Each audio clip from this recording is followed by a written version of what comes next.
Hello, I'm Mark Norman, folklore researcher and author, and welcome to another episode of the Folklore Podcast. This episode is part of the Folklore Podcast Rewind series, where I go back and revisit earlier interviews that didn't yet make it to air. In today's episode, Hilary Wilson is chatting with Kailey Tedesco.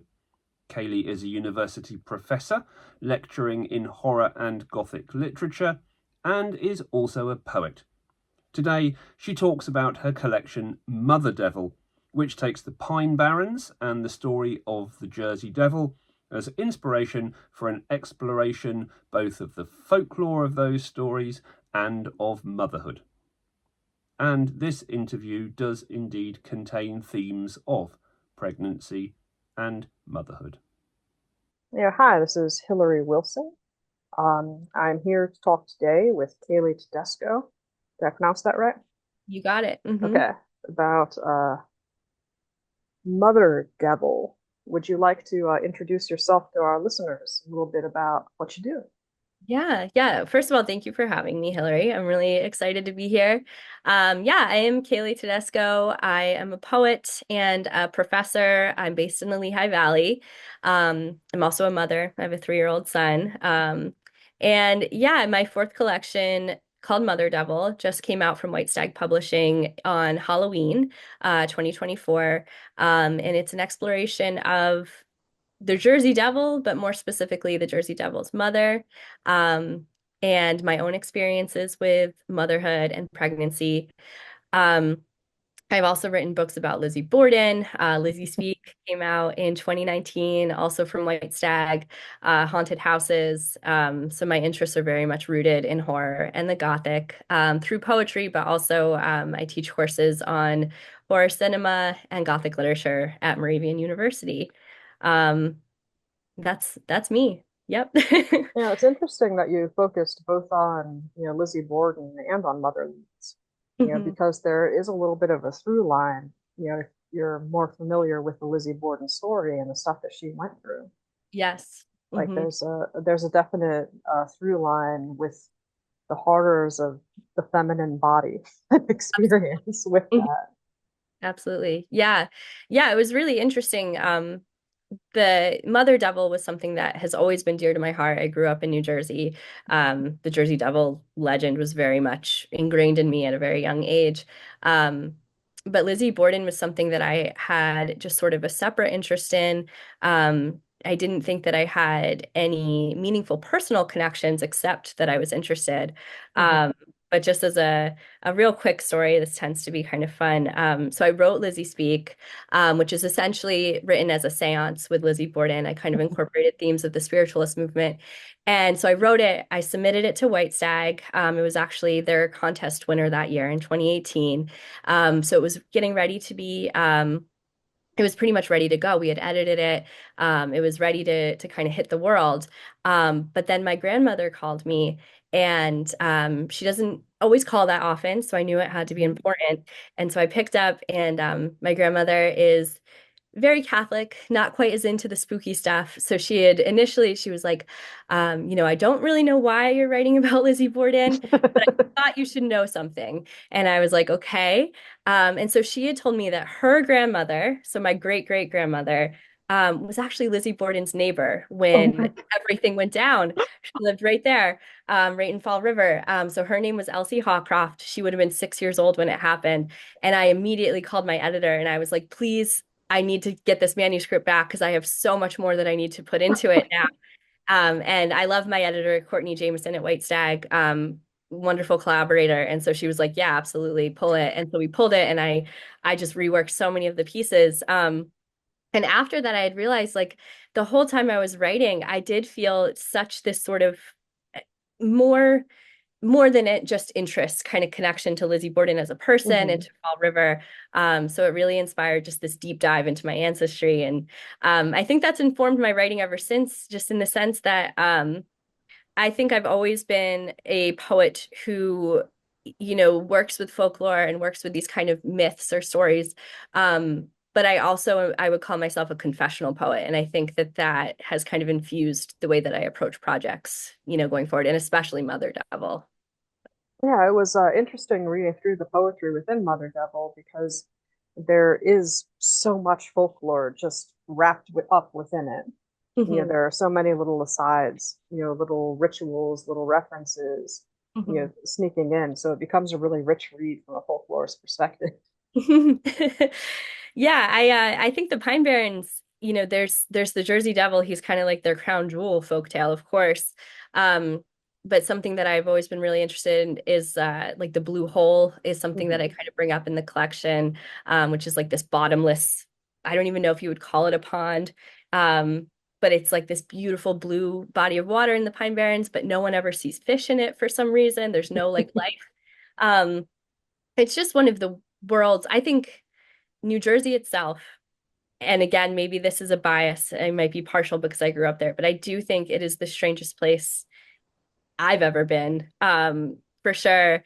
And I think the Pine Barrens in particular are just so rife with magic, and there's just something there that you can't really find anywhere else in the world. It's just a strange, strange place. So that was definitely a lot of food for this collection and the writing of it.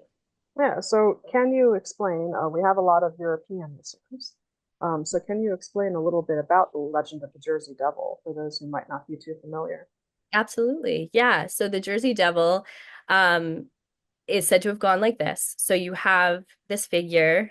Sometimes she's referred to as Mrs. Leeds, sometimes Hmm. Mother Leeds. She was living in the Pine Barrens and she had 12 children. And so there's a lot of implications within the story. A lot of details get left out. You often don't hear about the father of these children or fathers of these children. Um, there's a lot of speculation on who she was, if she was real, if it was always just a myth. But anyway, as you can imagine, a woman presumably alone raising these 12 children in the middle of the Pine Barrens, which is a desolate landscape, very hard Yeah. to grow crops there. Um, it was probably very difficult for her to provide nourishment for herself, let alone all of these children. So it is said that in 1735, on a stormy night, she realized she was about to give birth to her 13th child. And so, in an act of desperation, she shouted, "Let this one be a devil." And so, this is where the legend varies. Some people say that the child was born as a perfectly healthy baby boy, who then sort of morphed into this devil-like, cloven-hooved figure, and flew out through the roof, like Hmm. busted through the roof. Other people say that the Jersey Devil came out immediately, looking not like a child, Yeah. devilish, whatever it might be. But from that point, the New Jersey Devil is said to have to this day kind of patrolled the entire expanse of the Pine Barrens, which for anyone unfamiliar, the Pine Barrens are huge. It's one of the densest forests in the United States, and it's pretty much undeveloped to this day. And so there is a lot of space for the Jersey Devil to kind of hide and roam. And so I grew up learning that if our milk was spoiled or if our eggs went bad, it meant the Jersey Devil flew over. I lived in Burlington County, which is right in the Jersey Devil's little home turf.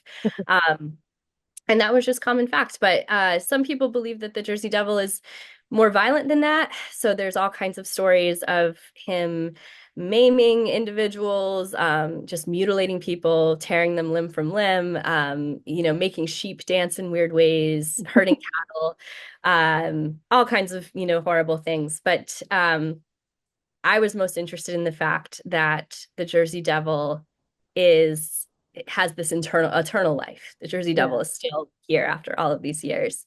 And I thought that that was really, really kind of beautiful in its own way and really kind of emblematic of New Jersey and especially the part of New Jersey that I had grown up in. Yeah, there are still sightings of him. I Yes. remember just a few years ago there was a pretty ridiculous photograph going around that people were speculating on. Yeah. Yeah, it's interesting too because I've taught courses on folklore and legends, and we always watch these little documentaries on the Jersey Devil, and sometimes they're very, well done, and sometimes it's just people running around the woods. But I think there are so many animals in, the Pine Barrens specifically that are just not animals that you would run into every day. Yeah. And so that causes a lot of speculation. I know at the time there was this theory that an African hammerhead bat had like kind of gotten off of a cargo ship and then bred around the Pine Barrens. And if you look those up, they do look very much like Yeah, they have the horse head. right, exactly. Yeah. Um, so, and then I've heard people say, oh, the Jersey Devil is just an owl. There's owls with quite large wingspans. I don't know. I'm personally a believer. I'll always be a believer.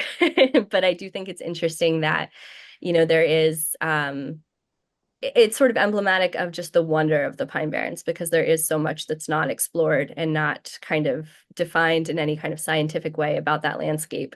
So it's really rife for just curiosity and wonder out there. Yeah, I'd be remiss if I didn't bring up the X-File episode that Mm-hmm. explored the Jersey Devil. Yeah. And, their episode was something that was coming into my mind while I was reading your collection. Mm. Because the way that the X-Files did it, if I recall correctly, was that it was, a group of early humans, essentially, Right. there in Mm-hmm. the Pine Barrens, because it is, this undeveloped forest, Mm-hmm. Genesis Forest, like you said. And with that episode, one of the things that I remember is that they were able to take a picture of one of the women who was pregnant, which was bringing back to mind the original Jersey Devil myth, which was bringing to mind, your collection, Mm-hmm. because it was dealing with just what a person would go through Yes. there, with such a life altering and, occasionally horrific event like Mm. pregnancy. Yes. Mm-hmm. Yeah. Yeah.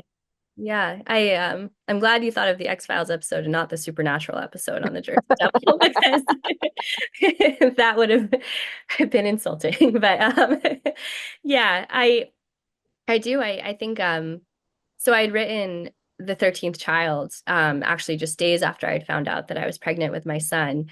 And I had toiled with writing about the Jersey Devil for years before that. And I really just felt like I didn't have an access point that felt authentic. I thought every poem that I had written about the Jersey Devil was just more or less, here's the Jersey Devil. But when I wrote the 13th child, I felt like I had this deeper understanding of the legend and of Mrs. Leeds in particular. Mm-hmm.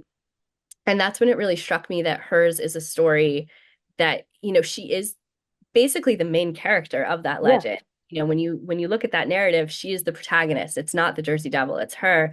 But we get none of her interiority. And the way that the story was told to me growing up, a lot of times people kind of voiced her as someone who was maligned or evil or cruel.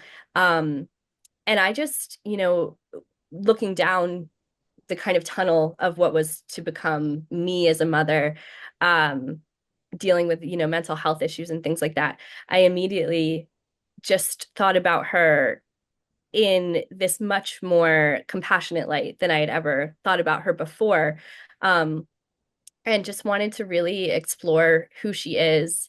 And what would lead somebody to want their child to be a devil or want their child to be Mm-hmm. satanic or whatever. And I think that there is so much more to let this one be a devil than just an act of cruelty. It's it was something I want to explore in the collection and aim to explore in the collection was is that an act of cruelty? Is that a negative wish on your child, or is it just this act of desperation? And also maybe in a warped way, to me it's not that warped, is it a way of protecting your child? You have these 12 children who you can't feed. If your child is a devil, your child has eternal life, your child is Yeah. guaranteed strength and health and control, which is very much something that Mrs. Leeds and then presumably her 12 children did not have. Yeah, I mean, I really wanted to explore her and that decision in a way that I felt did more justice to her as that protagonist. And then also, I think it was really healing for me to explore her in that way as well. Yeah, the poetry is dripping with compassion. There's a lot of love and there's a lot of power in it, I think, because you are giving voice to the siblings of the Right. devil as well, Mhm. to their wants, their desires, their pursuits, what they went through. And that's something that's really interestingly missing, from Mhm. the original story. That's something that I haven't really seen anybody else explore, anybody else really think about, Mhm. because all the focus is on like, is the devil real? Is, the Jersey Devil out there? And not like what exactly was going on with, Mother Leeds and with her Mhm. kids, that this was the end result and this was something that she could do. Right. I've seen little explorations of her as potentially being a witch, Yes. woman out there, you know, in the Pine Barrens actually surviving somehow. Hmm. What led her out there to begin with. Hmm. And, I think that stepping back and looking at it logically, there is a lot of, interesting questions around, how did she end up having these 12 kids? Yes. Hmm. Like how young was she? Hmm. To actually have these viable, kids during that time period as well. Right. Hmm. There's a lot of power in her that I think she's been stripped of over the years. And I feel Yeah. like this collection really started to allow her to have that once more. Yeah. Thank you. That was definitely the goal. And I think, um, like you had said, she, I think, may have been a witch and may have had to have been a witch Yeah, to survive, and to have her children presumably survive. We don't know how long or to what extent their survival looked like, but to have 12 children and then to have a 13th, is a feat in itself. There's something I can't amazing imagine about it. that. Yeah, almost miraculous. But I also was really struck. So I don't identify as Catholic to this day, but I grew up Catholic, and I kept kind of turning back to the similarities between Mother Leeds and the Virgin Mother, in the Hmm. sense that, the father really is not a main part of the narrative in any way. We hear about these children, but sex isn't worked into the narrative. We don't Yeah, know what, that looked like for her. We don't know what consent was like. We don't know really anything. We don't know if she wanted these children. And so I really thought about that, and I thought about like Immaculate Conception and the way that the Jersey Devil came to be, as kind of like this antithesis to, the virgin birth. She's just kind of flipping all of that on its head. And I thought there was a lot of power in that too, that was really rife for exploration. As she is this woman again who is maligned, but she is powerful. There's a lot of power in this woman. And I thought that that was really worthy of further exploration. yeah, it's something interesting to be reading right now when there's a lot of analysis happening in terms of the witch trials. Hmm. Marion Gibson's book came out, was it last year or the year before? That was re-examining the witch trials and looking at some of the skepticism surrounding witch accusations as well. So there is a lot of examination of women within these kind of folkloric spaces. Right. And I think Mother Leeds is almost like a clarion call of sorts, Hmm. this figure who could be rallied around, because, as you were saying, she is the central figure of this. Hmm. And there are so many questions around her, but there had to have been such power within her, within the confines of this narrative. I think Hmm. it's interesting the comparison, to the Virgin Mother that you made. That's something that would have been pretty on the forefront of a lot of people's minds, Hmm. when the story started getting passed around. Right. Like, do you think that that's part of how it's survived into modern day? I definitely think that religious thought is a huge part of it. Hmm. There's the kind of real life historical analog to the Jersey Devil story has to do with, Benjamin Franklin, actually. And Oh, then this, really? yeah, there was this man named Daniel Leeds who was somewhat of a, I guess, someone that Benjamin Franklin thought of as like a competitor. He was also creating pamphlets at the time.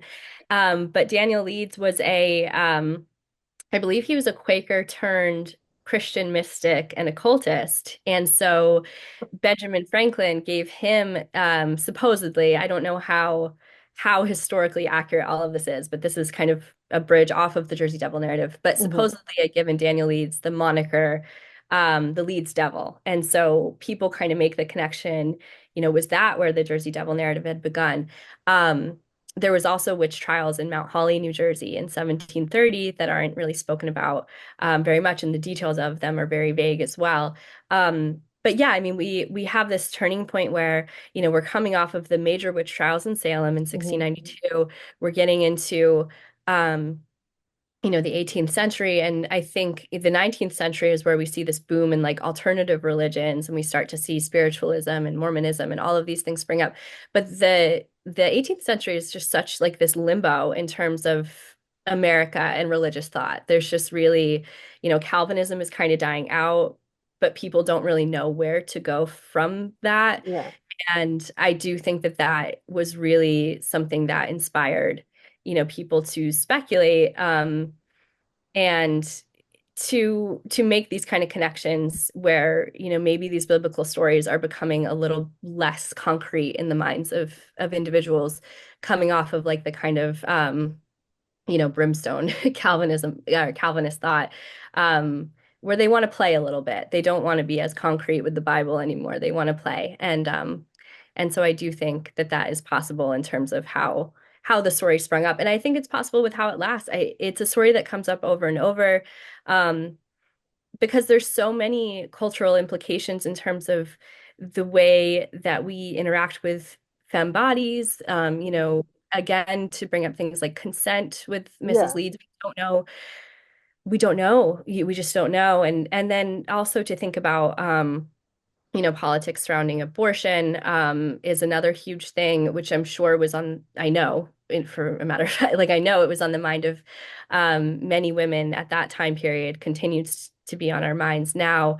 And I think people like to frame this legend as this sort of, wanting your child to become a devil is sort of an analog to abortion, I think. And this idea of not wanting a child, and the way that she had been framed previously as cruel, and as maligned and in all of these things. I think it makes sense coming from that kind of religious thought, and especially the way that we treat women.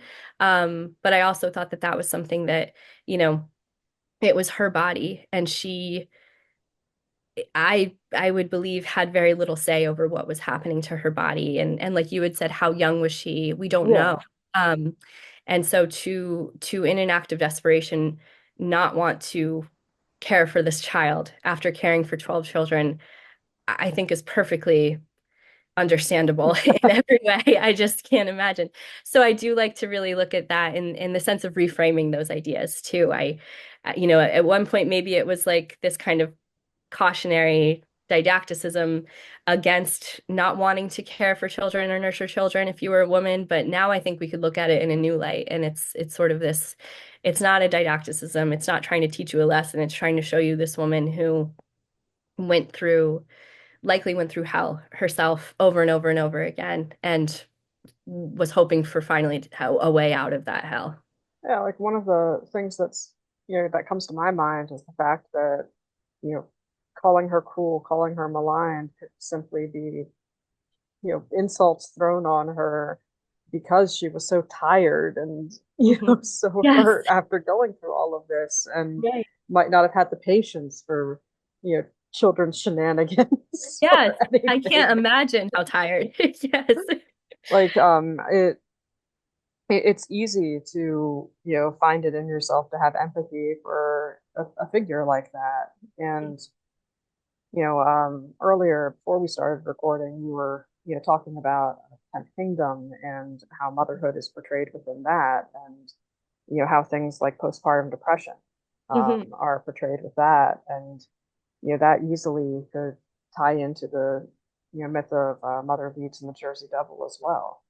Yes. Like that's something that is a very strong through line, that I think crops up in a lot of fairy tales. And I think, crops up a lot within just folklore spaces in general. Right. It's something that, even now is not all that well understood Mhm. and is definitely not really spoken about, No, a no. fair bit. It's, the way that it's used within horror fiction and, within things like that, I Mhm. think is starting to turn a little bit more compassionate, as opposed to just plain horror. Mhm. But I think it's still something um, not very well understood or discussed. Yes. Yeah. We had also talked about V.C. Andrews earlier, and Yeah, V.C. Andrews was an author that I turned to a lot during my pregnancy and early days of motherhood as well, because as you know, I don't even know the word that I would use to describe V.C. Andrews from a perspective of someone who doesn't love V.C. Andrews, but whatever, trashy as as sensationalized, I think is the word I would use. yeah, I think that's accurate. Tend to be. Yeah. They touch on a truth, and I think it's a truth that doesn't get explored very much. There's a lot of motherhood and relationships between mothers and children in V.C. Andrews' works as well, where what you have essentially is individuals struggling with their mental health, but not Yeah, getting help and not getting any kind of support. And so that was something that I had looked at, and it is something I struggled with postpartum depression and anxiety myself, and also perinatal anxiety while I was pregnant. Um, and it was something that I had somewhat expected. I have OCD, so I kind hmm of was prepped for it. Um, but the way that it knocked me out was what I wasn't expecting. And I also wasn't expecting to find so many roadblocks in terms of getting support for it in 2021. You really would yeah, think people would be like chomping at the bit to help you out. Um, and I mean, there's always the offer of support, but it sort of made me think, well, what does support look like? It's more than just a casserole or, which is always appreciated for sure. But there's so many things about you as an individual that change when you become a parent. And I think that that was one of the main things that I just really had a hard time figuring out. And then on top of that, um, the general just massive anxiety of I have this human being who I love more than anything in the world immediately, like it just clicks, which I know that's even something that doesn't always just click for everyone, which is a whole other level of yeah, anxiety. Um, but for me, it clicked. I immediately, the love was massive and debilitating in some ways. Um, but then there's the anxiety of, well, now I have to keep this beautiful little thing breathing every day.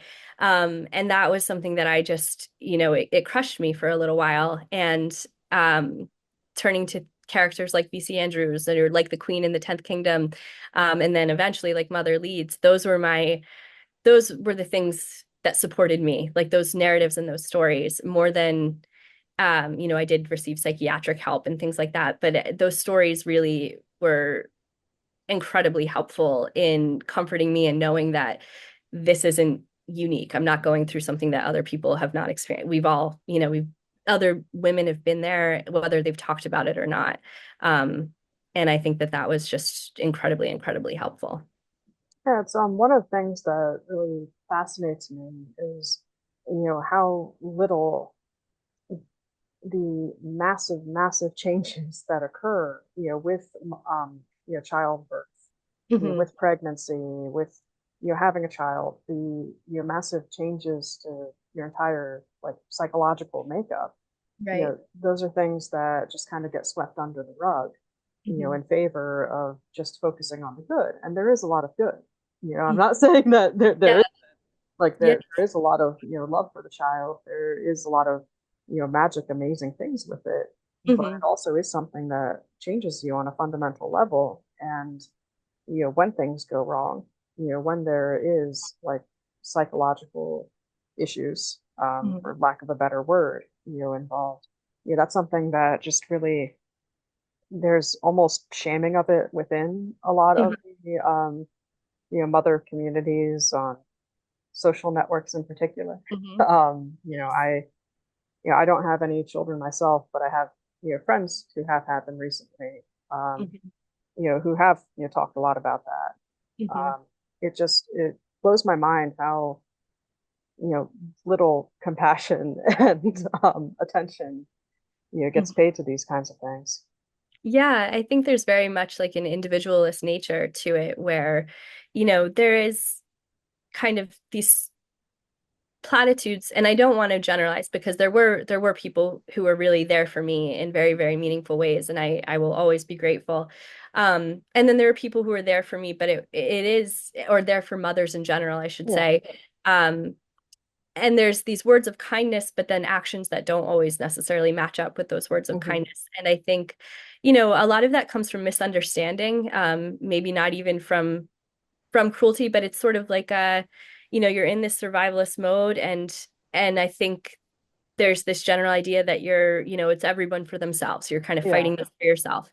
Um, which in some ways makes sense because when you are in that position, and especially when you're talking to others in that same position, they're going through the same things. So, you're kind of these Facebook groups or whatever, Yeah. people just, it's a sounding board because we're all going through it at the same time. And it's how do you support someone else when you're not even able to take a shower that day or whatever. Yeah. So I totally understand it. But I do think it leads to this incredible sense of loneliness too. And thinking back to the 1700s, a woman alone in the Pine Barrens, who knows where the fathers, whatever are, I could not imagine like the absolute debilitating loneliness that she must have felt.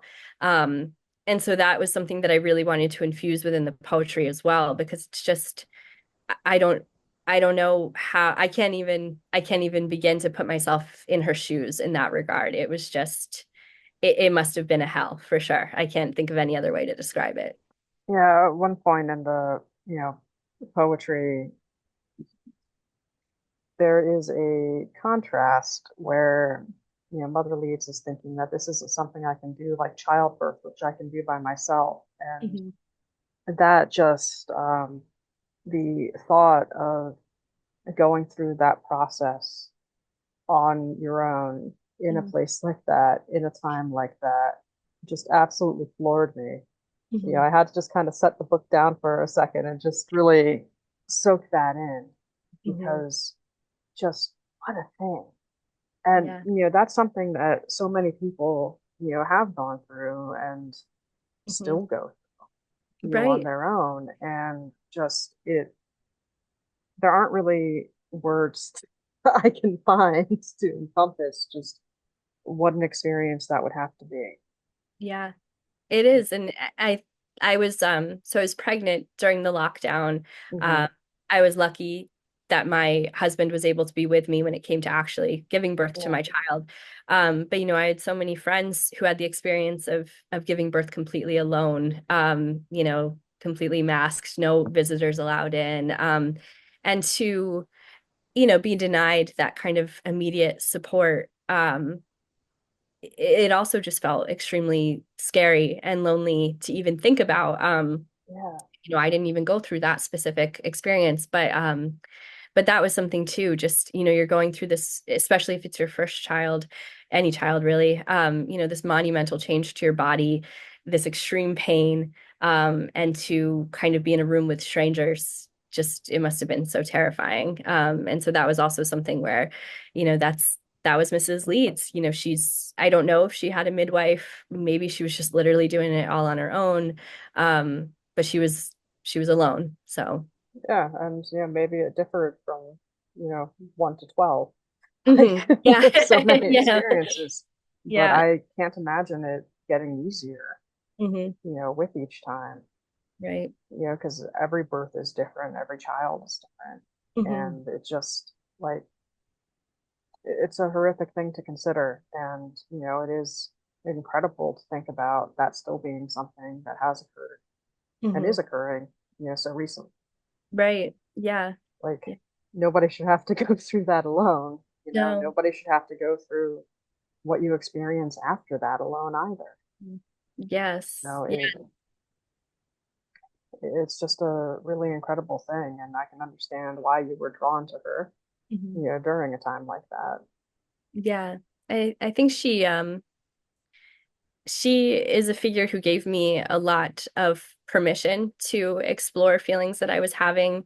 You had used like the phrase self-shaming earlier, and I Yeah. think that was something that was so prevalent in my mind, um, through my pregnancy and then through those early days, early months, I should say, of motherhood, where I was constantly shaming. Hmm.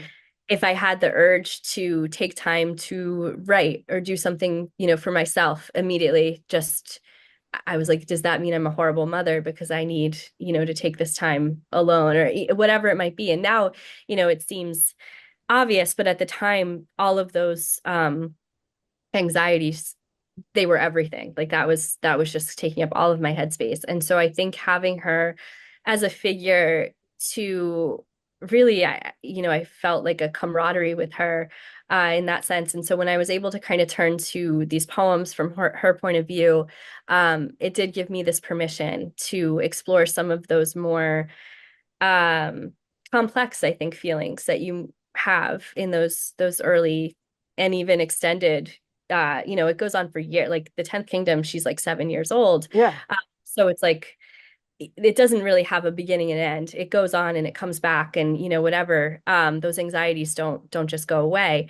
Um, but yeah, she gave me permission, and I'm really grateful to her for that. And I also, through that permission to kind of explore my own complex, seemingly shameful feelings, I found so much, like I had said earlier, kind of, I felt so much empathy towards her and so much compassion towards her, not as a monster, but as someone who was just doing her best to survive, and I truly believe wanted the best for her children as well. I in the poem, The 13th Child, she Hmm. says, I never said let this one be a devil, or at least that wasn't all I said. I wanted to be one too, because like Yeah. how powerful is that to just, kind of say, screw this, screw hunger, screw loneliness. Let me be a devil. Let me have the wings. Let my kids have the wings. And, then we can kind of escape all of this. Um, and I just, that's how I felt when I was holding my newborn. I was just like, yes, he needs to live forever. He needs to be safe forever. And I also need to be safe forever so I can be here for him. And it's just, yeah, it was just this huge emotional feeling of like helplessness and lack of control. So I totally get wanting your kid to be a devil. 100%. Yeah, there's like an interesting contrast between the way that, this folktale is told and the way that Grendel and Grendel's mom are portrayed within Beowulf. Hmm. But it's in a way the same desire and the same story. Like Hmm. it just occurred to me with you saying Yeah. that, Hmm. because, Grendel's mom, just wanted to protect him. Right. Just Hmm. wanted to, be there and save her child. Hmm. And, sometimes you have to turn to the monstrous to achieve that sort of thing. And it's not so monstrous when you're looking through those eyes. Yeah. Yeah, I think there's something so universal. And you had said earlier, perhaps before we started recording, but you were talking about like, the way fairy tales kind of depict these different ways of parenting, like Hmm. Rapunzel locked up and Hansel and Gretel let go. And there's no right answer, but all of it comes from a place of just wanting to do your best, like wanting the best for yourself, wanting the best for your children. And I think those decisions often come from a place of desperation where it's just, I don't know. I'm just me. I don't know what to do. Yeah. When you become a parent, you're not gifted like this amazing wisdom that suddenly transforms everything and you're able to know the right decision every day. Every single day feels like winging it. I mean, in my opinion, it totally feels like winging it every single day.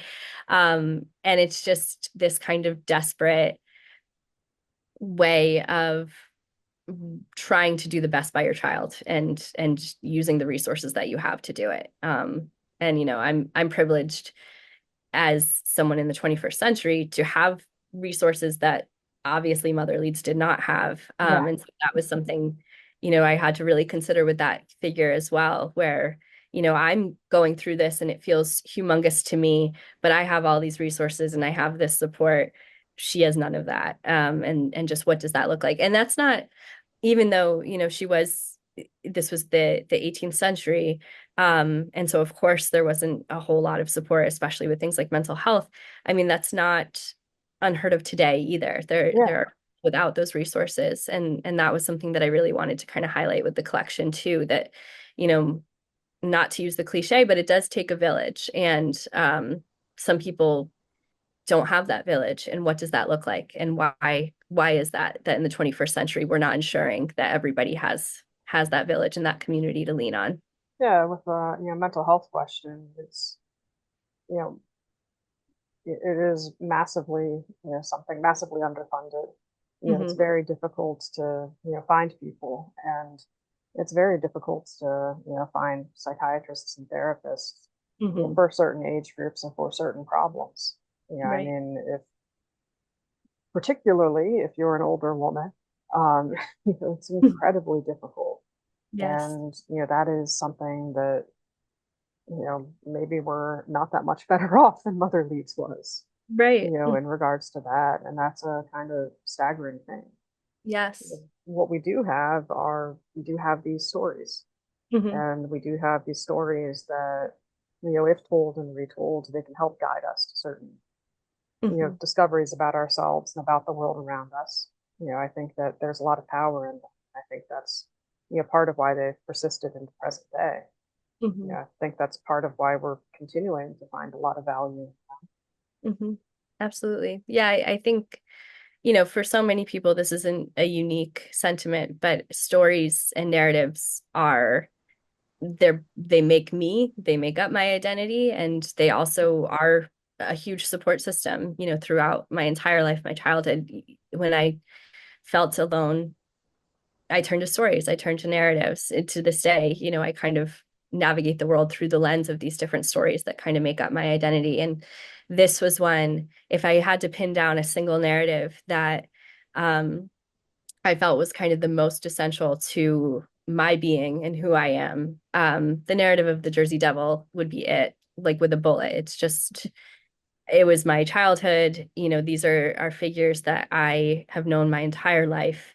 Um, and so to have this opportunity to connect with this narrative through this book is not something I took lightly. And I'm so happy that people are reading it. And I hope, resonating and finding themselves in Mother Leeds as well, because I do think she's such a universal figure. And, whether you're a parent or not, I think there's really something about her character that anybody can find power in. And I believe that she would, real or folkloric or whatever, I believe that she is a figure who would want that. She would want people to find power in her story. Yeah, I think that we're at a point where we're starting to be able to reevaluate characters who were generally seen as monsters, Mm-hmm. to see them in a different light.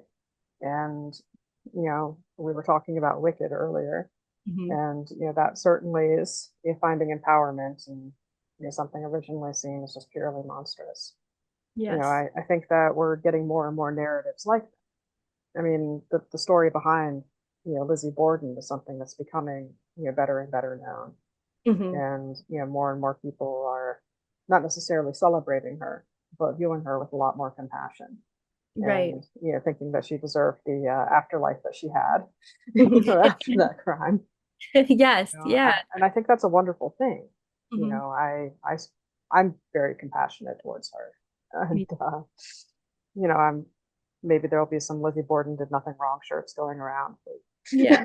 Yeah. There should be. It should be. Yeah. I mean, and those kind of revisionist stories like Wicked, and I think they are, we tend to look at people to this day at face value and not consider the kind of complexities or the systems that make people who they are. And I'm interested in things like transformative justice, and I think that aligns with revisionism so beautifully. Where to go off of Wicked, no one mourns the wicked. It makes me Yeah. cry immediately every time, because I just Oh yeah. think it's just a gorgeous song. The lyrics are perfect, but the way that that song deals with what it means to be considered societally morally maligned is just, it's so powerful, because Wicked asks you to consider, you know regardless of what the Wicked Witch of the West was actually doing, what were the systems that made her this way and put her into this position and situated her in this place where everybody hates her. And I think asking yourself those questions is so important. And I think exploring those questions by doing these kind of revisionist narratives and looking at these characters that have been well established for centuries in a new light, again, kind of gives us that permission to look at ourselves in that light too and ask ourselves, like, what are the systems that put me in this position, whatever position I'm in, and what resources do I need so that I can feel supported and safe? And what sources are being denied to me. And I think the more we ask those questions and the more we reconsider these characters, I am optimistically hopeful that those questions will lead to us in a better world position, hopefully one day. Yeah, and it's interesting that, as the years have gone on, the figure of the Jersey Devil himself is something that, has become a bit of a mascot and a literal mascot, Mhm. in some cases, where, what once was more literally feared is now, something that you can cheer for on the sidelines. Yeah. And, it's interesting to see how that transformation has happened over time too. Yeah. And it's great to see that the Jersey Devil is still being this immortal figure, like, Mhm. regardless of the veracity of the folklore, regardless of all of that, he has been exactly the immortal figure that Mother Leeds would have wanted him to be. Mhm. Yeah, exactly. He persists, despite everything. The Jersey Devil persists for sure. And somehow, against all odds, the Pine Barrens does too, Yeah. Yeah. which The is Pine Barrens. So I didn't do a whole lot of outside research for this collection because I really wanted it to be based in experience and the way that I had experienced the folktale, orally, and written, growing up.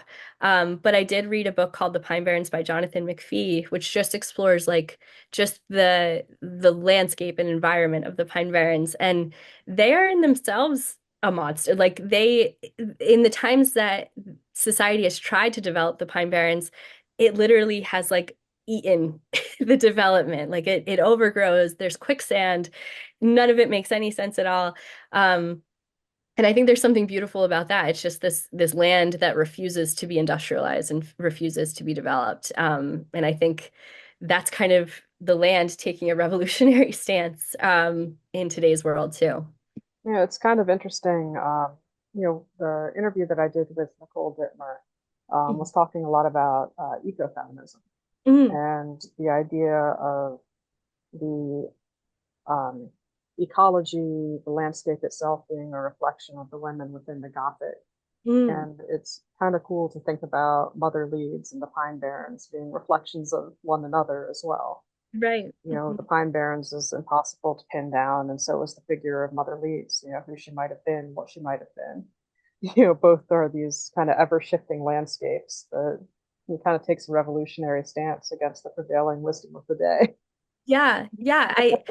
I try to make the assertion in the collection by the final poem exactly that she Yeah. is the pirate. She is the figure that keeps the woods beating. Without they need each other, those two figures. And the Jersey Devil is kind of, a part of that.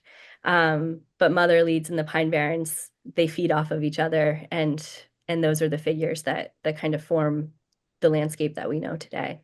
Well, it's a beautiful image, and it's a wonderful way to be looking at local folklore too. Thank More and more as the years go on, these figures that are emblematic of smaller areas of the U.S. are beginning to be embraced by the towns, celebrated by them. you. Out in Johnstown, Pennsylvania, they have Squonkapalooza. They're starting to have the Loveland Frogland Festival. Mhm. We're starting to see more and more of these places embrace their local monsters, Right. and I think that that's revolutionary in a way. It It's a way of really claiming your identity, but celebrating it as a community rather than just this individualized thing. Mhm. You know, it's something that I'm hoping to see continue to spread. Me too. Absolutely. I hope so.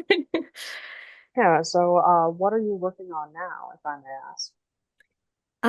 So I am taking it slow for sure. Yeah, I do have my 3-year-old son, and so he totally that's a keeps me full-time job. busy. Yes. But I'm always interested as a poet in pushing my comfort level. And so I've been doing a lot more experimental work. I've written somewhat recently a poem, literally in the shape of a dollhouse, about living dolls. Cool. That's in Driftwood Press. Thank you.